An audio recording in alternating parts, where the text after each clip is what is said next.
Hello, everybody. Scott Golden here with the April 10th, 1982 edition of the Mid-South Wrestling Review.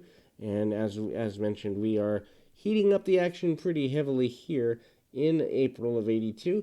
We move quickly into a match, one-man gang with Mike Boyer. Gang, of course, managed by Skandar Akbar.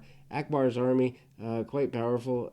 Gang manages to use some power moves early. Obviously, they do a few review projects before we begin the match, but basically, punch, kick, and a big splash and a choke, and the gang gets a victory there. The Samoans, again managed by Akbar. Akbar, quite popular here, your tag team champions of Mid-South at the time, against Iron Mike Sharp and Buddy Landell. Interesting team. Never would have imagined that. I guess that means, at least in theory, that the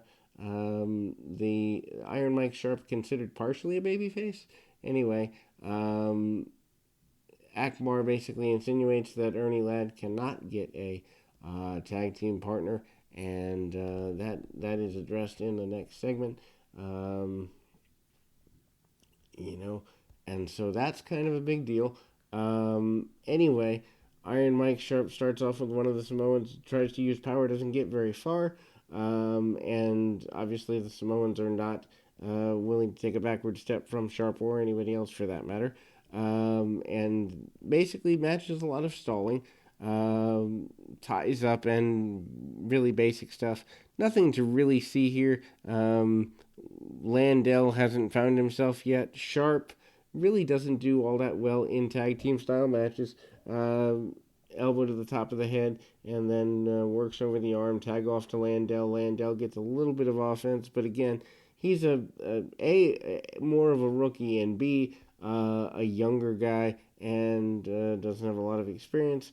He works over the Samoans for a little bit, although Sharp takes the majority of the match for the baby faces, and I'm not necessarily sure that the fans fully buy them as babyface challengers to, one of the more heinous tag teams in the area. Anyway, Iron Mike Sharp comes back in, continues to work the arm for several minutes, doesn't really get all he wants on it, but manages to get nearly enough. They do have quite a few continuous tags and the like. And then we kind of see the Samoans continue their dominant ways, or more dominant ways. Shoulder tackle by one of the Samoans. Big bear hug attempted, and the Samoan drop eventually gets the win for the Samoans in the tag team championship match. Um, you know, um, Good old Ernie Ladd basically says he feels betrayed that no one wants to be his partner, but he'll find one. He's found someone.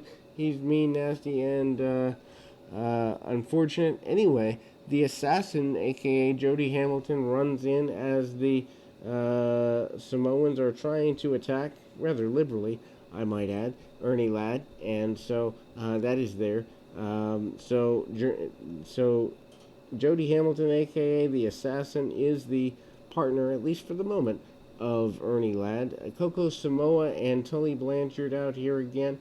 Blanchard, who, I don't really quite understand why he's here, maybe just passing through something like that, but anyway, gets put over, pretty well attacked by Samoa. Samoa's a guy who's going to be staying.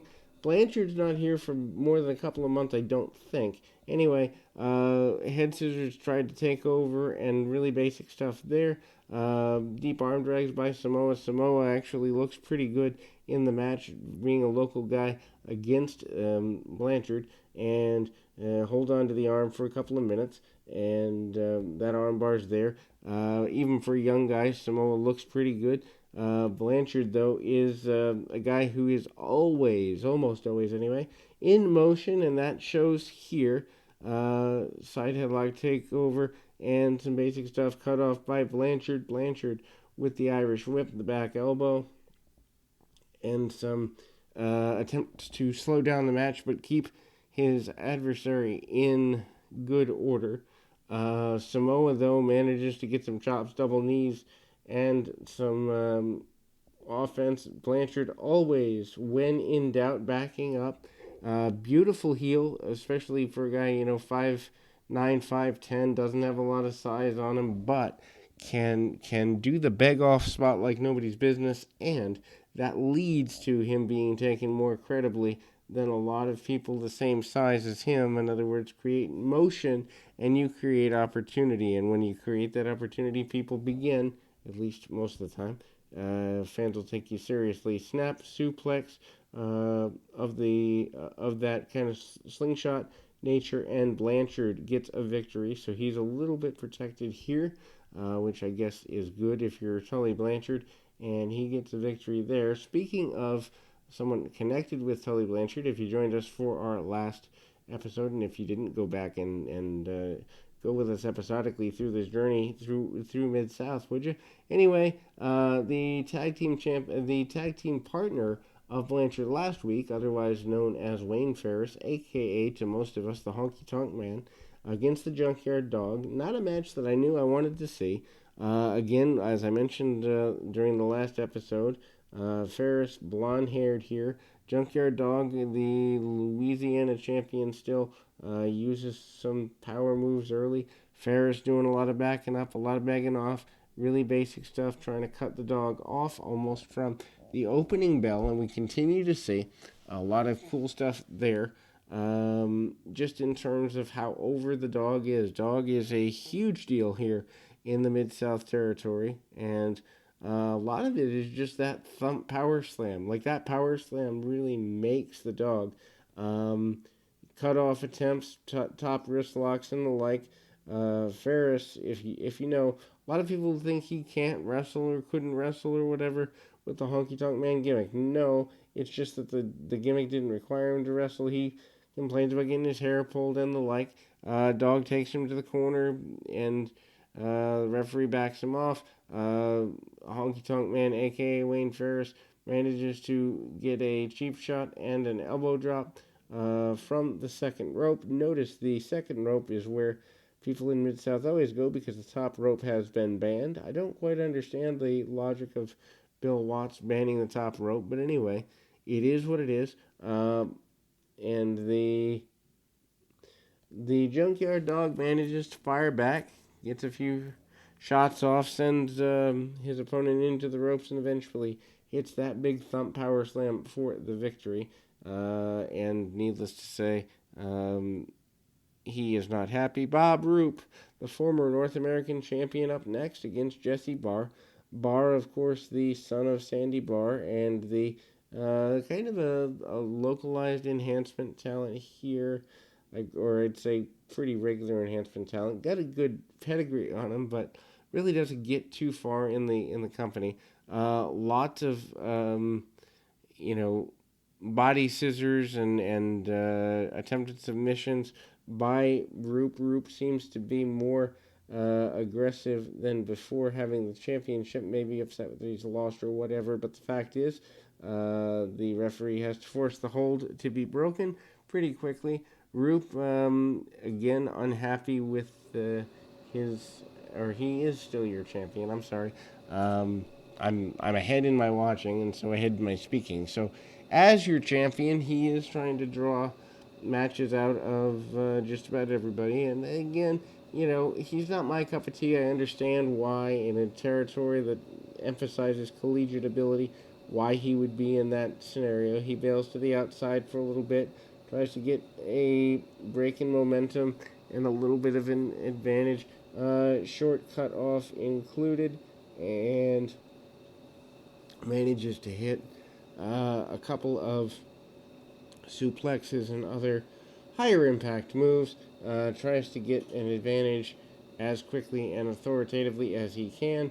Then we see him kind of drawing things down a little bit. Barr, though, kept in the match pretty well on top of things. Big German suplex, bridging style, which is surprising.